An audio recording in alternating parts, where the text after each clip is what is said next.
Dinosaurs, big ancient bugs, creepy spiders, and scary insects are all cute animals compared to the monsters that lived on Earth about 500 million years ago. For example, here's a creature that swam in the water like a stingray and had 3 eyes. Its mouth was like a pencil sharpener. 2 long claws with forked tips like pincers protruded from its head, and its gills were somewhere in the back. This is not a thing from a sci-fi movie. This is Mossura. Its remains are preserved in excellent condition. Let's look at it more closely and study other similar monsters.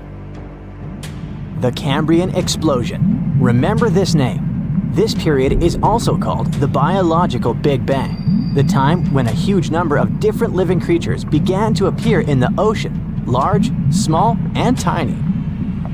The ancestors of almost all modern animal groups were most likely born during the Cambrian Explosion, which lasted from 541 to 485 million years ago. It was a time when the first truly effective and terrifying predators appeared on Earth. One of them was Mossura. It's only the size of an index finger, but you would never want to meet such a creature while swimming in the sea. It's scary to imagine what it could do with its pencil sharpener-shaped mouth. And you probably wouldn't be able to hide from it because, come on, it had 2 eyes on the sides and 1 big eye on its forehead. Mossura belonged to a group of arthropods. Scientists called it a sea moth since it reminded them of a moth. This thing used a flap-like apparatus similar to wings to float in the water like a stingray. This monster was quite creepy, but its appearance may seem familiar because it's a distant relative of modern spiders, crabs, centipedes, and moths. Scientists found several 506-million-year-old Mossura fossils, but unlike many other similar finds, these ones have been preserved in excellent condition. The found fossils showed sharp claws, a toothy jaw, and large gills in the tail section. Some parts of the fossil were so clear that they revealed the details of the creature's internal anatomy, including parts of its nervous and circulatory systems and digestive tract. It had jointed limbs like those of modern insects and crustaceans. When this monster swam in the sea, it probably grabbed its prey with long spiked claws sticking out of its head. Many Mossura relatives have claws covered with multiple spikes, which help them grab food. But that ancient creature had smooth claws forked at the tips. That is, it grabbed the prey with those tongs, using them like chopsticks, and then brought it to its mouth. Of course, this is an assumption, and nobody saw how this creature actually did it. Unlike many other similar animals, Mossura's posterior segmented body was studded with gills. Scientists don't know why this was necessary, but they assume that such an unusual breathing system helped to adapt to an environment with low oxygen content. Perhaps Mossura led a very active reproductive lifestyle that required high oxygen consumption. Creepy, dangerous, and reproducing fast. An excellent set of qualities for one of the most dangerous predators of antiquity. But what did Mossura eat? It probably caught different types of worms and small arthropods. It's nice to think that this monster lived so long ago and was so small. But what if this creature was the size of a shark and was swimming in the ocean these days? Perhaps it would become a dominant dweller and people would swim much less along the coast. Mossura lived in the water but was discovered in the Burgess Shale Rock Formation in the Canadian Rockies. Many mountains on Earth were once the seabed inhabited by strange creatures. One of them was Opabinia. It had 5 eyes, a mouth facing backward, a long trunk and claws instead of a nose. Wait, what? It's too strange even for science fiction, even for outer space. In its eccentricity, Opabinia was perhaps the loneliest creature on Earth. Scientists couldn't find another species that would be similar to this individual until recently. Meet Utaurora. It seems to belong to the same species as Opabinia. Its inch-long body was divided into 14 to 15 furrows. Each of them ended in a pointed flap. Opabinia had the same body, but it's unlikely that both monsters were friends. The difference between their timelines was several million years. It's hard to imagine why these monsters needed such strange body structures. Why haven't modern filmmakers used the design of those animals to create cool space monsters yet? Okay, they were creepy creatures, but what about weird and kinda useless ones? Scientists have discovered Sue, a legless creature with no head turned inside out. Huh? This 444 million year old creature was found in South Africa, north of Cape Town. They called it Sue after the discoverer's mother.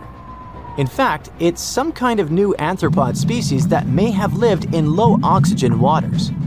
This creature was turned inside out, and the outer shell with the legs and head was lost. Thanks to mineralization, muscles, tendons, and even Sue's intestines were preserved on the fossil. It's a great success to find such detailed remains of an ancient creature. However, scientists still can't determine the evolutionary history of this species. They're sure that it was a primitive marine arthropod. Okay, we can see that 500 million years ago, Earth was filled with creepy monsters, which fortunately are now extinct. But what about trees? Were they the same as we see now? Or was there something else?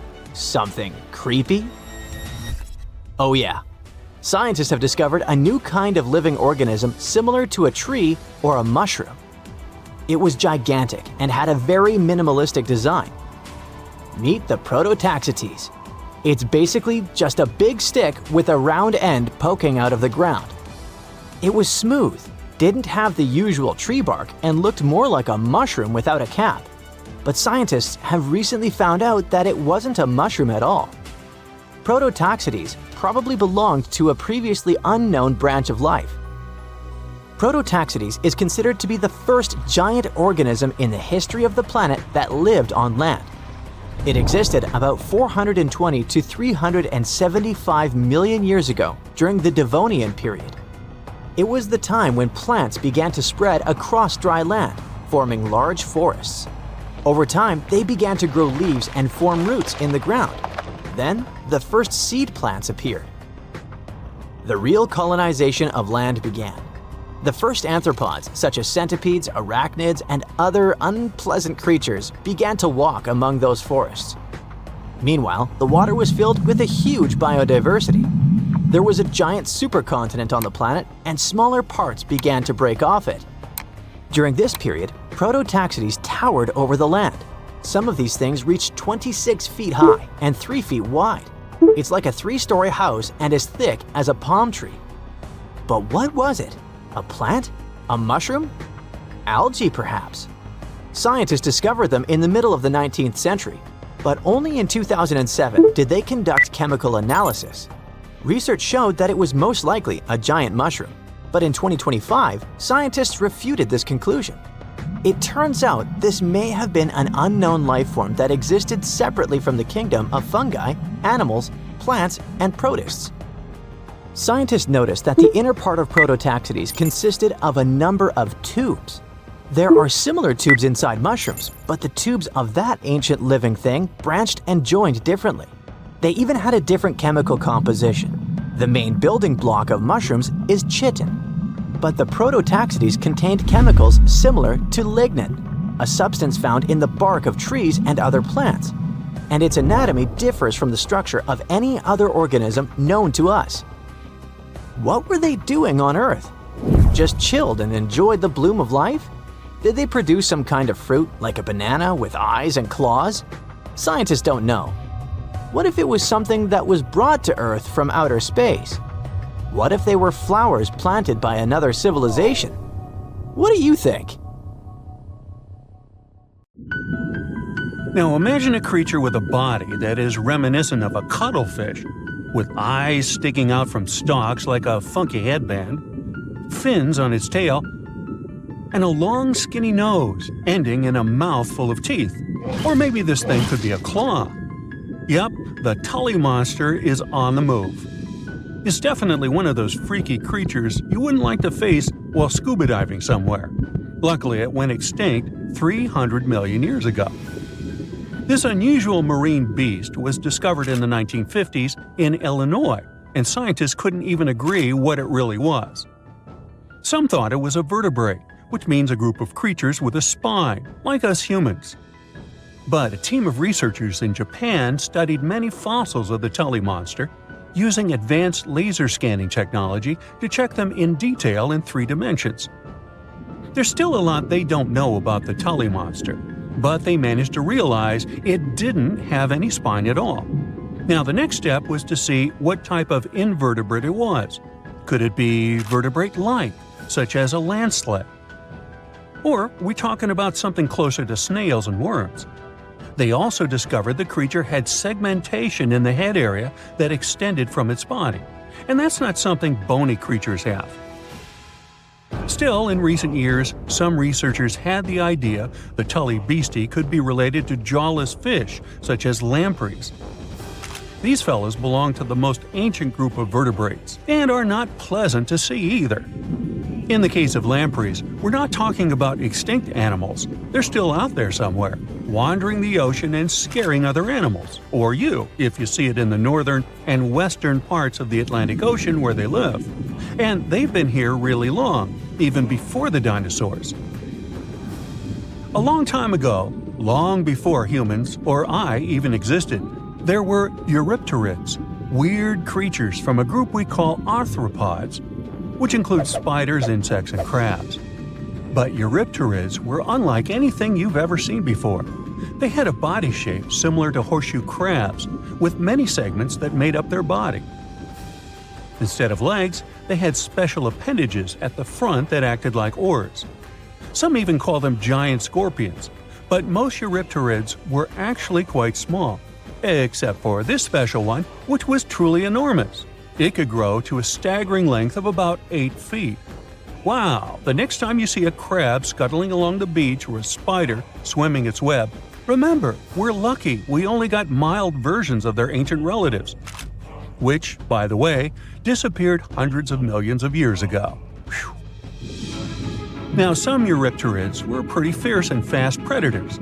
They would swiftly swim after their prey, chasing them down in the water.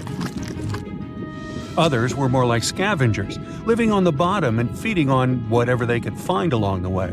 They had a taste for the leftovers, like some sort of cleanup crew of the ancient oceans. Eurypterids love to spend their time in brackish water environments. It's water with more salinity than fresh water, but still less than seawater. Now imagine you're just floating around and all of a sudden you see this guy. No, it's not some weird tiny spaceship, and you won't see it floating in space, even though that's where it would perfectly fit in, as some weird creature from another planet you'd see in sci-fi movies. You'd actually see it floating in the sea because we're talking about a really small animal with enormous eyes called Dilophosaurus. Each of its eye bulbs was about a quarter of its whole body length. That's what gives it that space look, like it might live on one of the oceans under the surface where we look for life, like Europa, one of Jupiter's moons, or Titan, Saturn's biggest moon. I could easily imagine creatures like Dilophosaurus giving us a warm welcome once we get to Mars, too. Dilophosaurus had great vision. It would keep a keen eye out for any movement in its surroundings. Once it noticed something, it would swiftly launch its spiky appendages forward. At first, these things looked like tools for fixing stuff, but Dilophosaurus actually used them to capture smaller arthropods. The unusual thing is that even though it had such great eyesight, Dilophosaurus still spent most of its time catching prey in brighter waters near the surface. And yet, scientists found its fossils in the rock layers that are more often associated with darker environments, where animals such as deep-sea crinoids and vampire squids reside today. It's confusing. But one of the explanations for this says it's possible these deep-sea creatures actually lived in shallower waters in the past and later ended up in the depths as the geography of our planet changed over time. No one knew what Dilophosaurus really was. It could belong to a group of arthropods, and it seems to me that's where most of the world's weirdest creatures are. Some believe it could be related to mantis shrimp, while others compare it to blind, worm-like crustaceans that live in dark underwater caves. And check out this enormous worm lurking beneath the sandy ocean floor, patiently waiting for its next meal to swim by. These ancient creatures were like stealthy predators, perfectly camouflaged in their sandy lairs, And now, 20 million years later, scientists have found the remains of their hidden hideaways. The burrow they discovered, shaped like the letter L, was found preserved in ancient sediment on the seafloor of Taiwan. It was around 7 feet long and only an inch wide. That's where the ancestors of modern bobbit worms lived. Bobbit worms have been around for a long time. They can grow to be a few inches to a whopping 10 feet long. A pretty weird creature dominated the skies at the end of the dinosaur age in North America. We know it as Quetzalcoatlus, and it soared above famous dinosaurs like Tyrannosaurus and Triceratops, showing them who the ultimate ruler of the skies was. Quetzalcoatlus belonged to a group of flying reptiles called pterosaurs. They were some of the biggest flying animals ever known to exist. When you think of Quetzalcoatlus, imagine an animal as tall as a giraffe. These incredible creatures had long necks, small bodies, long legs, and wings that were relatively short compared to their size. The biggest of its kind was really massive and held the title of being the largest flying creature of all time. They had long, pointed skulls, while some also had short crests at the back of their heads. And for a long time, researchers were confused about how these giant pterosaurs hunted for food. At first, some even believed that Quetzalcoatlus and its relatives were like giant vultures that scavenged the remains they would find around. They drew such a conclusion because Quetzalcoatlus fossils were found inland, away from the coast where other big pterosaurs were found, such as the crested pteranodon. Plus, many thought these fellas were skilled at skimming, which means lurking over freshwater systems and catching fish. But it appears these massive animals were actually predators with excellent hunting skills. The exact technique they used to catch their prey remains a mystery, though. Now here's another cool discovery, a specific fossil as the oldest evidence of muscle tissue ever found. This fossil belongs to a group of animals that includes modern creatures such as jellyfish, corals, and sea anemones. And it looks so cool and unique, right? It has bundles of fibers arranged in a four-fold symmetrical pattern, similar to what we see in Nedardians today. This arrangement is different from any other fossil from that period. Now this fossil may look weird, but it helps us understand the evolution of muscle tissue in animals. They, well, all of us actually, got new options for discovering different feeding strategies and generally new things to do thanks to muscles. And it's not like scientists usually get to study fossilized muscles. It's more that they learn about that based on how animals feed, reproduce, move, and do other things. So this cool fossil suggests animals may have had an earlier origin than we used to believe. 75 million years ago, North America was full of scary dinos, both walking and flying, and insects the size of birds. But the biggest predator there was something way scarier, a crocodile so massive it could swallow dinosaurs whole. This beast was roughly the length of a school bus, weighed more than 5 tons, and had teeth the size of bananas. Its name was Deinosuchus, which literally means terrible crocodile. And trust me, it lived up to that name. Scientists have found its fossils all across North America, from Mexico to Texas to New Jersey and Montana. It means this monster could live pretty much anywhere it wanted. It wasn't picky. It roamed rivers, swamps, and even coastlines. And when it was hungry, anything that moved was fair game. Fossilized dinosaur bones show massive bite marks matching its jaw pattern. So yes, it actually took down dinosaurs. What's even crazier is its bite force. Based on skull reconstructions, scientists estimate it could crush bones with more power than T-Rex. So if a T-Rex ever got close to the water, it might have ended up as lunch.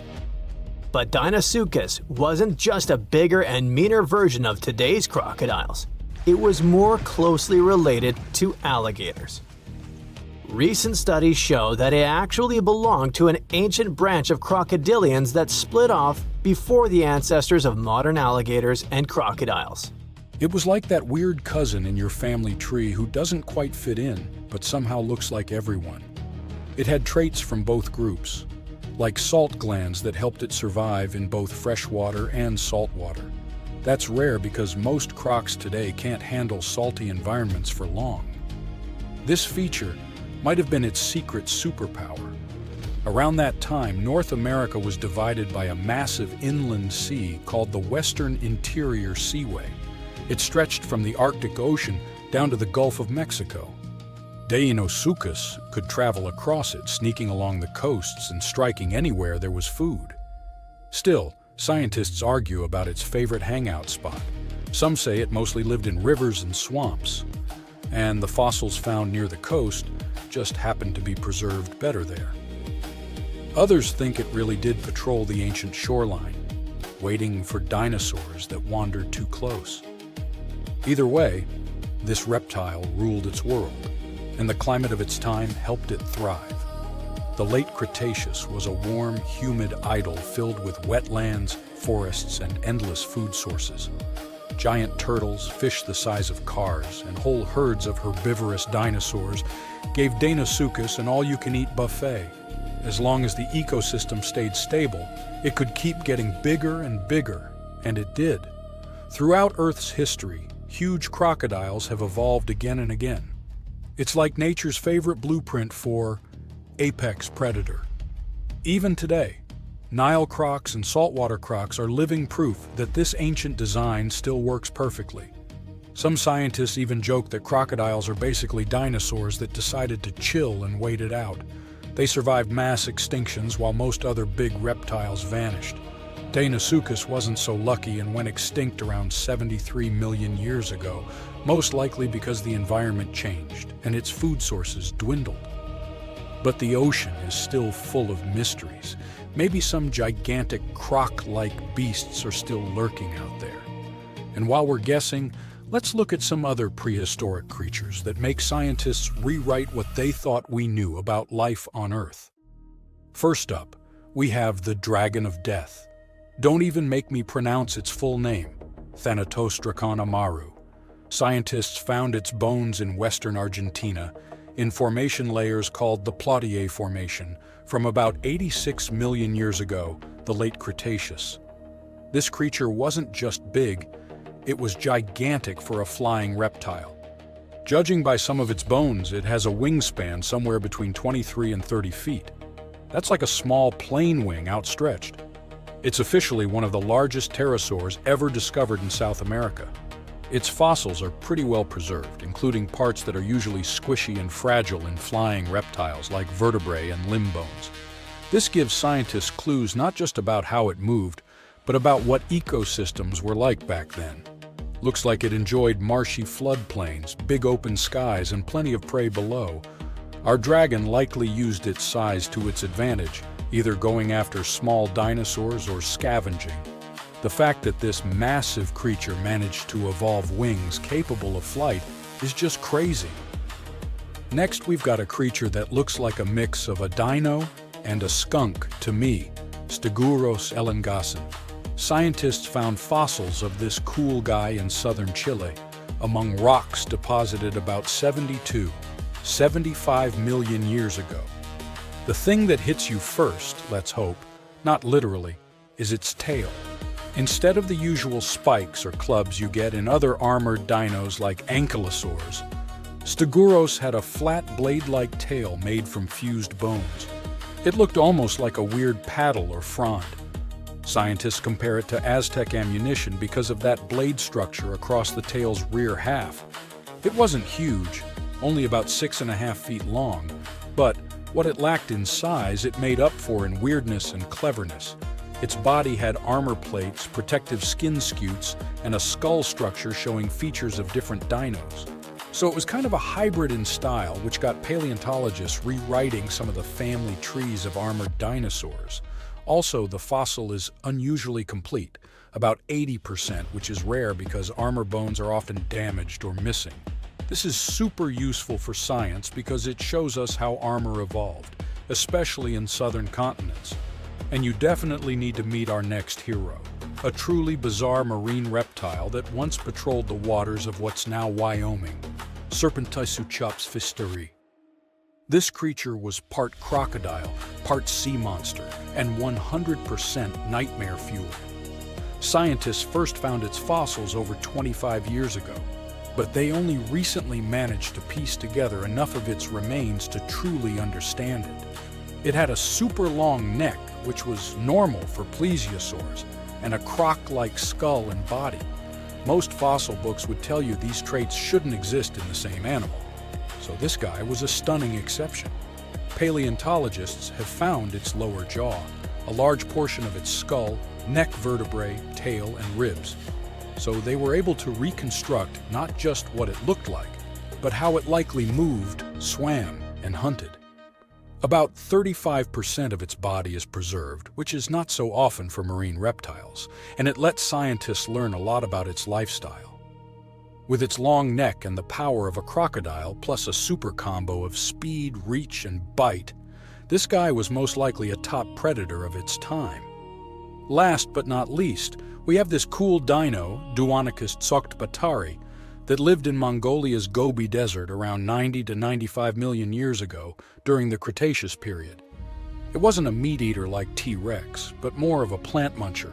It grew to about 10 feet long, roughly the size of a tall adult human lying down, and weighed around 575 pounds. Pretty hefty for a leaf-eater. The craziest thing about this heavy guy was its hands. It only had 2 fingers on each hand, and each finger carried a giant curved claw about a foot long, covered in keratin, the same stuff your nails are made of. That keratin actually added over 40% to the claw's length, which is super rare to see preserved in fossils. Because of that, scientists can actually study the full shape and structure of the claw, not just the bone. Its hands weren't just for show, though. We can see fused wrist bones and stiff joints in the fossil, which means it could grab and pull down branches to eat leaves. So, having fewer fingers could actually be a bonus if your goal is to reach and rip down vegetation. It's a really cool example of how dinosaurs adapted in weird and specific ways to survive. Hey, you've heard of Stonehenge? Of course you have. Big rocks mysteriously mounted in circles on a plain in England by, somebody. But what if England's Stonehenge is only a replica of another monument, and its builders just crossed the Atlantic and copied what someone had already done elsewhere? Well, it turns out researchers found another Stonehenge underneath the waters of Lake Michigan. This lake is a hotspot for woo-woo unexplained things. A bunch of disappearances, plane crashes, and now this, an ancient underwater monument that looks strangely enough like Stonehenge. We couldn't help ourselves and needed to dive deep into this story. A ring of massive stones, arranged in a way that felt all too familiar. They saw 2 circles, an outer one and an inner one, sitting 40 feet below the surface. But this wasn't just a random pile of rocks. These stones had been placed there, purposefully, by human hands. And by doing some further research, they discovered that they were staring at a structure that's over 9,000 years old. Think about it. This Stonehenge beneath Lake Michigan predates the pyramids. It predates Stonehenge itself by about 4,000 years. All of this information was enough to startle scientists at Northwestern Michigan University. But that was before they found this out. One of the stones had a carving, a faint but clear petroglyph of a mastodon. Mastodons kind of look like the ancestors to our modern-day elephants, but they have been extinct on planet Earth since 10,000 years ago. So, whoever built this underwater Stonehenge needed to be alive at the same time these creatures roamed our planet. This discovery raised many questions among scientists. I mean, why on earth would they go through all this trouble to lay rocks at the bottom of a lake? Well, first things first. Scientists believe that Lake Michigan had much less water back then than it does now. Second, it could have something to do with ancestral practices of First Nation people. There's one theory from a professor of the University of Michigan. He suggested that the stones formed a kind of prehistoric hunting trap. He believes that early hunters used the circular formation as a drive lane to herd large animals like the mastodons from the rock carvings we were just talking about. Once they got these huge animals into a tighter circle, they could be more easily hunted. But not everyone's convinced by this theory. Some believe the circle probably had a deeper spiritual purpose. According to local Native American tribes, like the Anishinaabe, stones are more than just rocks. They're living beings. They hold spiritual energy and represent a connection to the earth and all living creatures. An elder from the Anishinaabe community even suggested that these stones are sacred, placed there by their ancestors to honor the land and its creatures. Scientists are trying to study the stone formation in depth, like about 40 feet. But that's the problem, actually. The fact that it's underwater makes it super difficult, since they don't have the best technology. Traditional archaeological tools don't work as well when everything is submerged, but promising new technologies like stereophotogrammetry, which literally means making 3D models of a site, are helping scientists study the stone circle more closely. Still, research is slow and expensive, so it's hard to know when this mystery will come to a close. As we said, Lake Michigan is a hot spot for unexplained phenomena. Its lakebed is filled with shipwrecks, such as the Thomas Hume, a sturdy American schooner. It also collects debris from airplanes that have suddenly gone missing while flying the area, such as Northwest Airlines Flight 2501 that disappeared in the 1950s. Some people even call the area the Lake Michigan Triangle, suggesting paranormal activities like what happens in the Bermuda Triangle might be going on. The lake spans over 22,000 square miles, which means it's almost two-thirds the size of the country of Ireland. In 2024, scientists were able to access another one of Lake Michigan's mysteries, the wreck of the Margaret A. Muir schooner. This 130-foot-long sailing ship sank over 130 years ago. The discovery was announced just recently by the Wisconsin Underwater Archaeological Association, the WUAA, whose team found the shipwreck sitting 50 feet below the surface just off the shores of Algoma, Wisconsin. Built in 1872, the Margaret A. Muir was a three-masted schooner built to carry heavy cargo across the Great Lakes. Her final voyage started out as a routine trip. Loaded with bulk salt, the ship left Bay City, Michigan, heading for South Chicago, Illinois. But on September 30th, 1893, things took a bad turn. Just as the Muir approached the town of Annapolis, now known as Algoma, a sudden storm hit. The ship began taking on water fast. The captain of the boat ordered his crew to abandon ship, and thankfully, they all made it to shore safely. For more than a century, the wreck sat undisturbed on the lakebed, its location a mystery. But thanks to a combination of historical research and high-resolution sonar, WUAA searchers finally found her in May of last year. The wreck is remarkably well preserved, with parts of the deck and gear still visible. Well, just a few lakes over to the left, researchers uncovered another impressive thing. At the bottom of Lake Mendota, near Madison, Wisconsin, researchers found 11 ancient canoes. They believe the oldest of the canoes dates all the way back to 2500 BCE. Now, if you don't get why that's important, it's because you're thinking with today's head. If in a classic Midwest highway you see a bunch of pickups, then back in the ancient days you see only canoes. They were the main mode of transportation for indigenous cultures. They were used to fish in deep waters, trade goods, and travel long distances. The reason why scientists were so excited with this discovery is because they had never found any proof of what canoes were being used for in this region back then. And to understand the local cultures that inhabited the area during this time period, they needed to have some information on that. This exciting discovery was announced by the Wisconsin Historical Society in May 2024. The first canoe, which they believe is around 1,200 years old, was pulled from the lake in 2021. Then a second one was dug up in 2022. And now divers have found at least 11 more canoes along what would have been an ancient shoreline, long since submerged. One theory is that these canoes were intentionally sunk to keep them from freezing or warping in winter. It's possible people stored them in the same spot for generations. Or maybe this is just a small part of a much bigger settlement. Historians do believe there could be an ancient village hidden under the water of the lake. Divers have already found stone tools, like net sinkers used for fishing, but the village itself hasn't been located yet. Truth is, while the Great Lakes often steal all the thunder, scientists point out that smaller lakes like Mendota have stories too.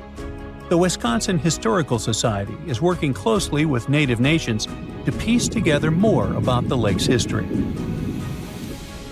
You'll need to believe me when I say there is a third Stonehenge, all the way under the waters of Lake Constance, Switzerland. I mean, think of it like Stonehenge's cousin. Archaeologists began to discover this back in 2015, when they found a line of 170 man-made stone cairns under the lake. Scientists say this was most likely the work of several villages, and that the cairn site was probably used for some collective purpose because, well, the formations are huge. Some of them are several dozen feet wide, and they can build up to 6 feet. The most amazing discovery so far is that the site dates back to around 5,500 years ago. So around the time the original Stonehenge was being built. Some of the facts that link them together are their construction dates, as well as the distinct characteristic of stone monuments built in a circular format. Scientists don't know much about this site yet, but hey, I see a pattern manifested all over the world, don't you?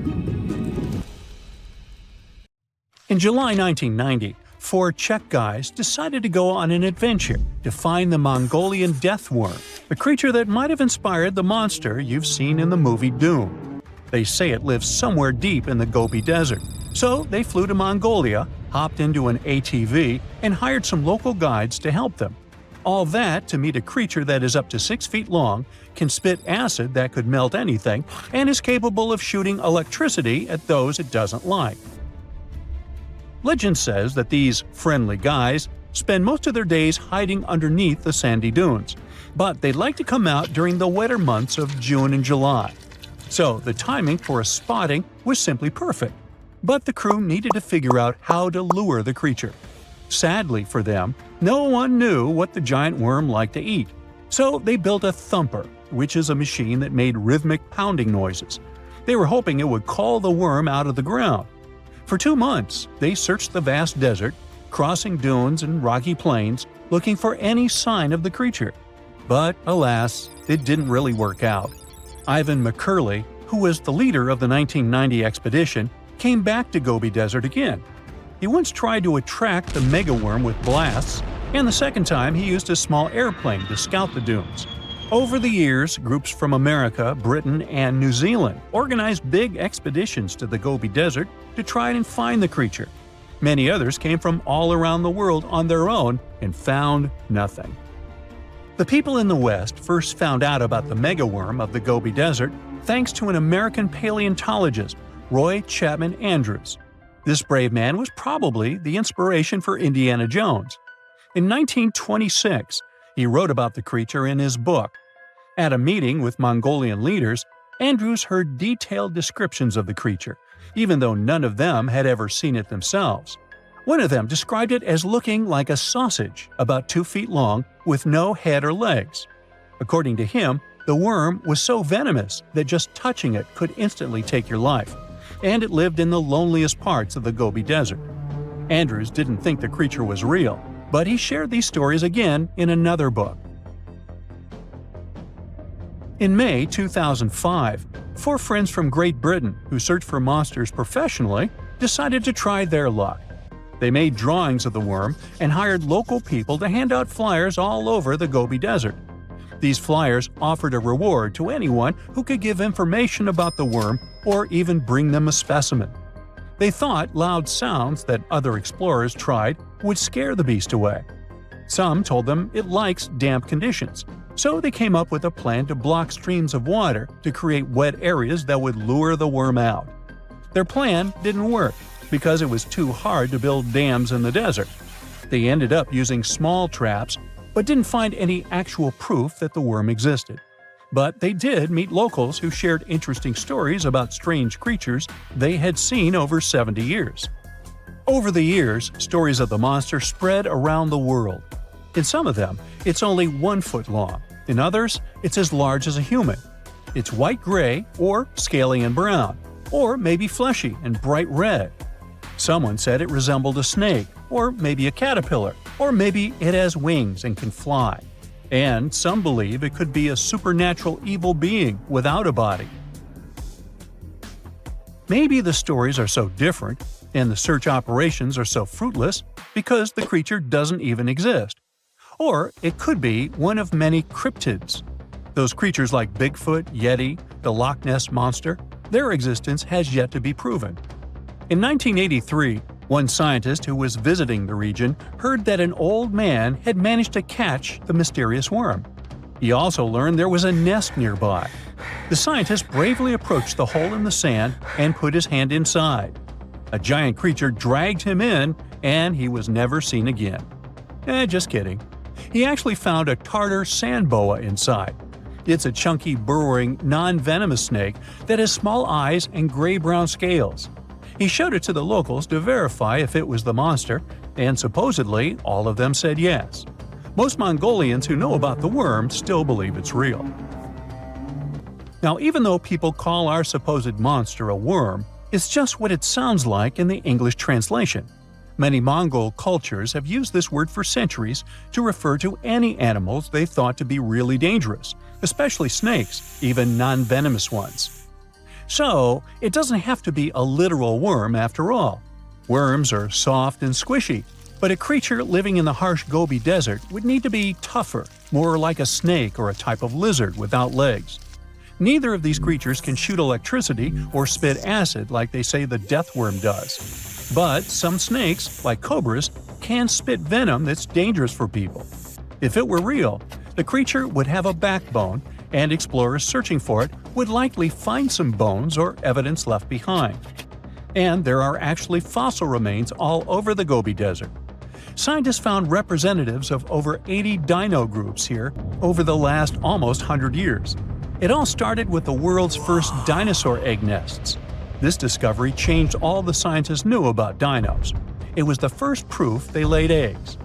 In the following 2 years, the same expedition team unearthed over 100 dinosaurs and took them to the American Museum of Natural History, where you can still see them today. Some of them were swimming around in the Cretaceous Sea that used to be here about 71 million years ago. They resembled modern birds. The mystery of the megaworm is still unsolved, but there used to be another mystery scientists finally managed to explain. Back in the 13th century, a famous traveler, Marco Polo, not the guy from the swimming pool game, crossed the Gobi Desert. He thought he could hear mysterious noises, like the sounds of musical instruments such as drums. He wrote about it in his book and believed he might be hearing the voices of restless spirits. Scientists call these noises singing sands or booming sands. Unlike the squeaky sound you might hear when walking on a sandy beach, these desert sounds are much louder, like a musical instrument playing deep, haunting notes. Over the years, people came up with all kinds of ideas about what caused the sounds, like underground water or winds making the sand vibrate. Not all dunes can do this, and scientists wanted to figure out why. Sometimes the winds might cause a small avalanche on the side of a dune, and then you can hear the magical sound start. But this is rare. So, to study it, scientists had to help the dunes sing. They climbed to the top of a dune and slid down on their backs, using their hands and feet to push sand down. As the sand tumbled, the sound started softly and got louder. They could even feel the vibrations with their hands. So they found out that for a dune to sing, a few special things need to happen. The grains of sand must be the right shape. The dune has to be big, and the sand must be very dry, so no singing after it rains. Inside the dune, there's a hard layer of packed sand that acts like a giant speaker. This layer bounces the sound waves back and forth, makes the noise louder and louder and creates a haunting melody that can fill the desert air. In other words, the dunes can play tunes. Yeah, sorry, I couldn't help myself with that one. The Loch Ness Monster is actually not from Scotland. Turns out, this real-life creature lived in the freezing waters of Antarctica about 70 million years ago. In 2019, researchers discovered fossils of a huge, prehistoric marine reptile that looked a lot like what people described as Nessie. This beast was terrifying, measuring up to 36 feet long with a massive giraffe-like neck. It also weighed around 15 tons, which is about the size of 3 elephants. Next up on our list of huge animals is a penguin. I know penguins aren't exactly what you'd call big, but scientists have just found what they think might be the biggest penguin ever, the Kumimamu fordyce. It's believed that these giant birds were hanging around New Zealand about 55 million years ago, and they were huge, weighing over 330 pounds. That's about 5 times the size of the emperor penguins, which are considered the largest penguins alive today. Now, let's move on from massive creatures to something much smaller. Meet B. manfredschmidti, a great ape that lived around 12 million years ago in what is now Germany. This creature is very special, as it's the tiniest great ape ever discovered. And when I say tiny, I really mean it. These ancient animals only weighed about 22 pounds. They were basically no bigger than a super chunky cat. If you think small creatures aren't scary, wait until you meet the electric blue tarantula. This newly discovered species from Thailand's mangroves has an almost otherworldly electric blue color. Its vibrant hue doesn't come from pigment, it is actually caused by the unique structure of its hair, which reflects blue light, making it look like an extraterrestrial being. We're going even further now, diving into the freezing pitch-black depths. At around 2,000 feet deep in the Andaman Sea, scientists found a new species of ghost shark, which they named Chimera supape. Their appearance is straight out of a horror movie. They have sleek, pale bodies, frills that look like feathers, and large, creepy eyes. These ghost sharks aren't actually sharks, but they are related, having diverged from their cousins about 400 million years ago. The good news is they're not too scary since they're only a bit bigger than a shoebox. Just when you think we can't find stranger creatures, we come across this ancient amphibian from Brazil. Scientifically known as K. rosei. This newly discovered giant crocodile-like creature lived during the Triassic period, over 240 million years ago. At nearly 10 feet long, it had a powerful jaw, resembling the modern-day alligator. This beast was definitely a survivor since it adapted to the most severe conditions ever seen on the planet. Last year, scientists were tracking the dense Amazon rainforest at night when they found some quirky orange spiders that looked like they were wearing black boots. The team soon discovered it was a new type of giant crab spider. And no, they don't look like crabs at all. They only got their name because, while perched on plants, these spiders spread their legs out to the sides, just like crabs. Do you know that some new species are named after celebrities? Hollywood icon Harrison Ford now has his very own snake, for example. Discovered in Peru, T. Harrison Fordy honors the actor famous for his role as Indiana Jones, an archaeologist with a notorious fear of snakes. Unlike the film's menacing serpents, this new snake species is quite modest in size, measuring about 16 inches long. We also have the Rampholion princei, a small new species of pygmy chameleon from Tanzania that was named after US rapper and poet Prince Iya. He received this honor because of his work raising awareness about global environmental issues. Another celebrity namesake is DiCaprio's snail-eating snake, which hangs out in the shrubs of Panama's forests. This S. irmelindi caprioi is about 15 inches long and spends its nights on palm fronds looking for snails and slugs. Its round eyes look like glowing coals that can be a bit scary, but overall, the creature is super chill. Even when it feels threatened, it doesn't bite. It just coils up around its head and gives off a really bad smell. Now something a bit more sinister. Meet Venomius tomhardii. Does that name ring a bell? Exactly. This new species of spider was named after Tom Hardy's portrayal of the infamous Marvel character Venom. And all because the black spots on the spider's abdomen reminded researchers of the famous anti-hero. Most spiders of this species were found in Australia at night, sitting in their elaborate webs in forested areas near the coast. When disturbed, these creepy crawlers often hide in silk-lined hollows in tree branches. We've also got something for the Lord of the Rings fans. In the vast and warm waters of the Amazon River, scientists have just discovered a new species of pacu. This fish is a relative of the terrifying piranha, with a plant-based diet and human-like teeth. It was named Myloplus sauron because of a bold vertical black mark on its side, which reminded researchers of the fiery eye symbol of the villain Sauron from Tolkien's epic saga. Wait, is that a tanned capybara or a wild dog? Well, actually, it's neither. This is a newly discovered dwarf deer. This tiny creature, about the size of a basset hound, scurries through the forests of Peru. The combo of large eyes, stocky body, and short legs makes this animal simply adorable. This cute little deer is the complete opposite of what we've got coming up next. This bizarre-looking creature is what we believe the beast of 5 teeth might have looked like. Its fossils, found in Chilean Patagonia, showed that it lived during the age of dinosaurs, about 72 million years ago. This finding is just another piece of evidence that mammals had been roaming around that part of South America much earlier than we thought. Moving from the forests of South America to the deserts of Australia, we come across a sand dragon lizard, known scientifically as Cteniferus tayacalpa.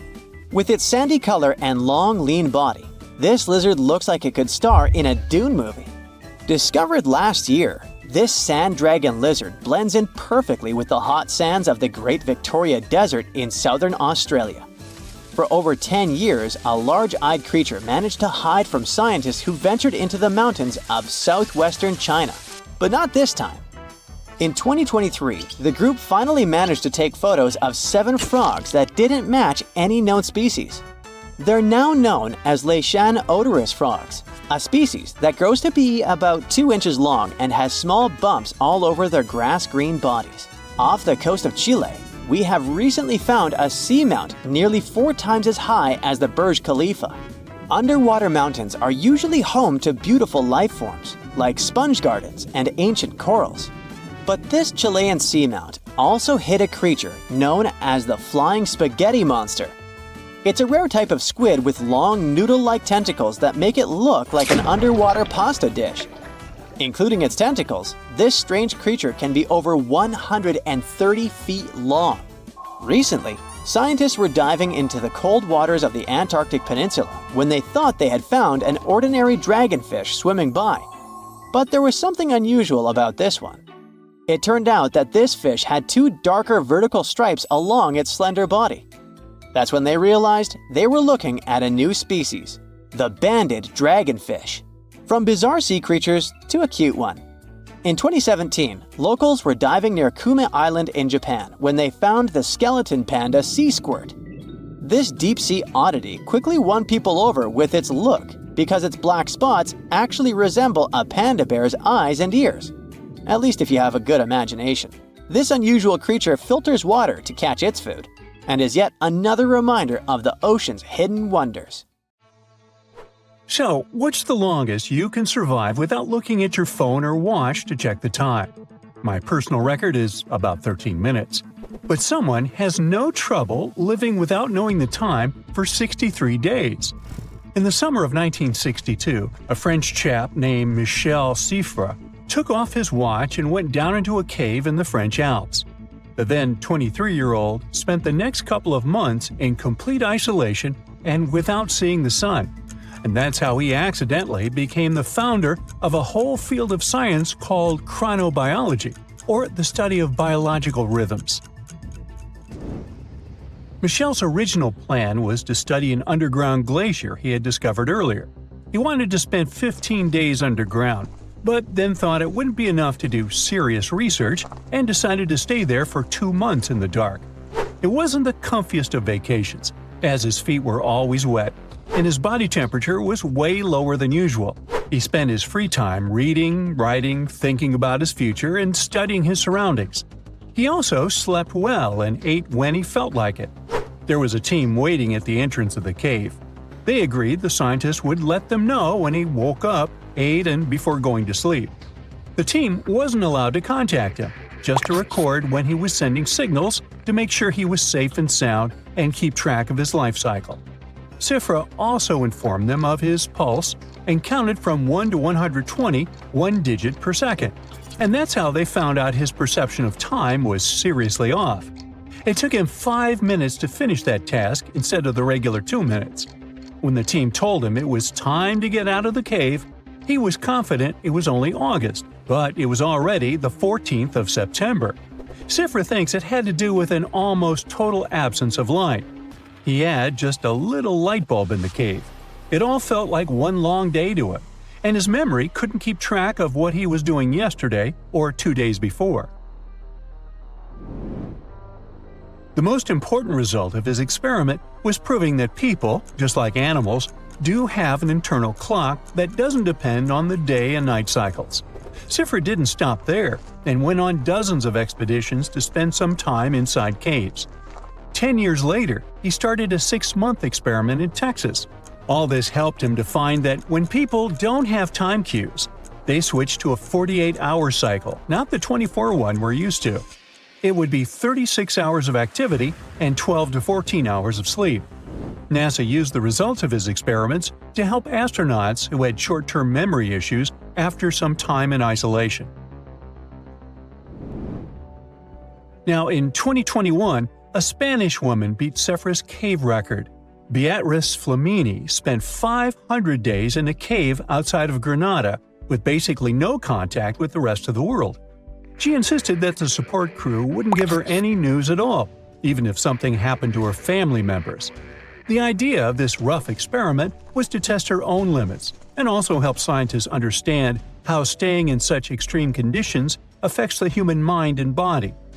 During the experiment called Time Cave, Flamini received food from a drop-off point and sent GoPro videos of herself to the support crew. They checked the footage to make sure she was physically and mentally fine. Flamini spent the entire time working out, reading books, painting, weaving, and making food. She didn't shower, but the support team took out her natural waste once every 5 days. At some point, flies filled the cave, but Flamini braved on and continued the experiment. Around day 300, she had to leave the cave and stay in a tent in isolation for about 8 days because of a technical issue. When 500 days elapsed, the support crew found Flamini sleeping. She had lost track of time completely and said it always felt like 4 a.m. to her. She didn't want to leave as she hadn't finished the book she was reading. Although she started hearing things that weren't real and had a strong craving for roast chicken, the extreme athlete never even considered leaving the time cave earlier than planned. Researchers from several Spanish universities will analyze the data from this unusual experiment. Intricate biological rhythms govern our lives, from the smallest cellular processes to the functioning of the entire body. These rhythms regulate various aspects of your physiology, including sleep patterns, body temperature, hormonal balance, metabolism, and cardiovascular activity. Many diseases get stronger during nighttime or in the morning. Shift work disrupts the balance between internal rhythms and external time, so scientists blame it for diseases. Jet lag is a good example of how your internal clock gets out of whack because you move to a different time zone. But light, especially when you catch it at certain times, can help reset your body clock. When you see light at the end of the night, it nudges your clock forward, and early evening light can push it back a bit. It takes about a day for your body to catch up with each hour of time difference. And since our natural body clock ticks around 24.2 hours, it's easier for us to adjust to longer days out west than shorter ones out east. That's why when athletes or researchers live underground for a while, they end up feeling like they're in a time warp. Back in the 70s, scientists found the circadian clock mechanism in a fruit fly. It has to do with different genes. One gene revs up the other, which then puts the brakes on the first gene, creating a swinging rhythm. During the day, when the sun's up, a photoreceptor tells certain parts of the loop to relax. There's a whole complex network of molecules and neurons making sure everything ticks just right. Every living thing's got its own circadian clock, with its own set of clock genes doing the work. Besides light, other stuff, like temperature and food, helps sync up an organism's clock with the outside world. Now, if you're feeling adventurous and want to try cave isolation yourself, how about the deepest one on our planet, Veryovkina Cave? It only got this title in early 2018. It was explored step by step, deeper and deeper.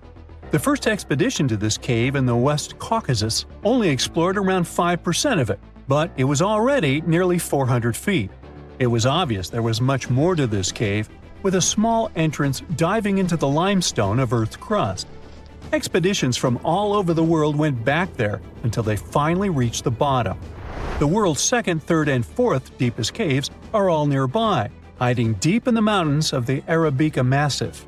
It is one of the largest karst massives on Earth, but it's still not well explored because it's really tricky to get to this area, only accessible up to 4 months of the year because of weather conditions. Going all the way down there is really tricky and takes several days. There are underwater waterfalls with near-freezing water, flooding, obstructed entrances, and other surprise dangers. So if you aren't ready for the deepest of them, you could go with the longest one. Mammoth Cave in Kentucky has over 400 miles of limestone labyrinths already explored and probably around 600 miles still to discover. Over 500,000 people visit the cave every year as part of organized tours. You can choose between a classical and more extreme version, learn about the cave's cultural history, or attend a concert within its stone walls. You can also enjoy meeting over 100 wildlife species living there. One of the most famous and unusual of them is the eyeless cavefish. It has adapted to the environment without light by no longer growing eyes. There are plenty of fish in the sea. Some of them look totally like Nemo or Dory. Then there's the butterfly fish and fancy guppy, which is indeed really fancy. And then there's… What on earth is that? I would definitely not pay for a diving experience to see this guy. The anglerfish has the unofficial title of the ugliest animal in the world, but I wouldn't dare to break that news to it. There are more than 200 species of anglerfish currently swimming somewhere in the gloomy depths of the Atlantic and Antarctic Oceans, up to a mile below the surface. Some of them prefer different living conditions, the shallow tropical environments. Different kinds of anglerfish vary in shape and size, from the famous black sea devil to frogfish, monkfish, footballfish, goosefish, batfish, and sea toad. The larger ones can be half as long as a full-sized bed, but most are less than a foot long. Since the choice of meals where these guys live isn't that huge, they had to come up with a unique hunting strategy. They don't waste their priceless life energy on following prospective prey. Instead, they use a piece of dorsal spine that sticks above their mouths like a fishing pole, hence the name of the fish. There's a sac of bioluminescent bacteria that glows brightly in the dark at the end of that rod. The light lures prey, and all the anglerfish has to do is wait, and then enjoy its lunch delivered right to its mouth. Their bodies are pliable and huge, so they can easily swallow prey twice their size. Deep-sea anglerfish eat whatever they can find. Species that live in more shallow water aren't picky either, and can eat anything from shrimp to snails and small fish. Only female anglerfish have the cool fishing rod feature though. So what about their males? Finding a soulmate deep under the sea isn't that easy. I mean, literally, there's no light down there.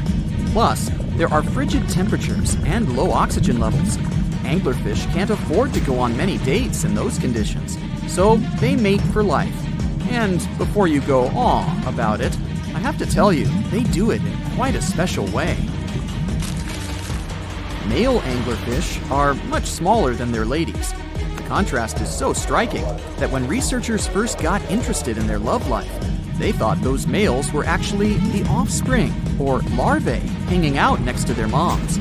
Certain anglerfish male species have receptors that alert them that there's a female nearby. After they mate, the male bites into his woman and stays attached to her head, belly, near her tail, and other areas he can access. While they morph together forever, the female fish gets the male's cells, DNA, and reproductive organs, but loses her immune response cells. The male gets free permanent housing and nutrition. Given the current real estate prices, it sounds like a dream. But that accommodation is shared by up to 8 males, and they can't move out if they ever feel like it. You're unlikely to meet this deep-sea fish in real life, but if you meet an anglerfish in your favorite video game, remember that you can easily outswim it and make it kinder to you with tranquilizing arrows. Once you befriend it, the anglerfish can be your scout and help you discover new areas with its bioluminescent pods. Back in the real world, down in the twilight zone of the ocean, about 650 to 3,300 feet down, the anglerfish isn't the only creature you're lucky you'll probably never meet. Many of the locals look like they come straight out of science fiction or horror movies, but that's because they had to adapt to this dark, deep world. I did my best to get you prepared for the creatures you're going to meet, starting with the common fangtooth. They spend most of their lives deep down, but at night, they move toward the surface to snack. These guys are more active than most other deep-sea dwellers. They don't wait for food to come their way, but actually follow it, and then get it with their long, hungry teeth. They don't have a built-in light bulb like the anglerfish, so they've developed a great sense of smell and use as much sunlight as they can get there in the depth to get around.